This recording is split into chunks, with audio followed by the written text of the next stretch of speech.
Bismillahirrahmanirrahim. Assalamu alaikum CS Pro users. Tutorial on array statement.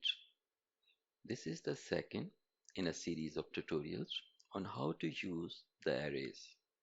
In this tutorial, we will learn how to create an alphanumeric array and the difference between alpha and string arrays.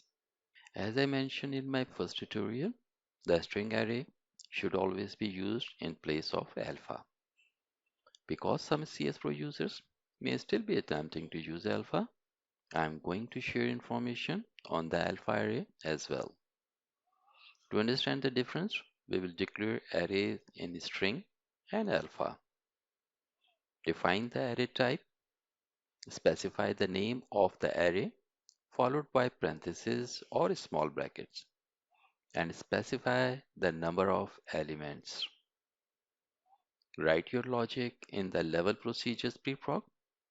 This logic can be written in the field procedure. Press compile icon on the toolbar or from the file menu, select compile or press Ctrl plus K. A yellow dot will appear to the left of the line of code containing the problem. Yellow dots indicate a warning. Ignore this warning and proceed with your application.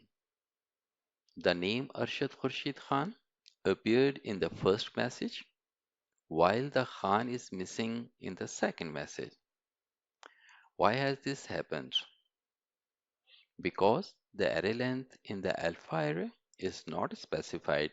The default length is 16 characters. The name is 20 characters long. The string array can display it, but the alpha only display the first 16 characters. Set the length to show the full name. I am going to make each element 25 characters long. You can configure it as needed. Now run your application and observe the outcome. At this point, the full name is displayed in both messages.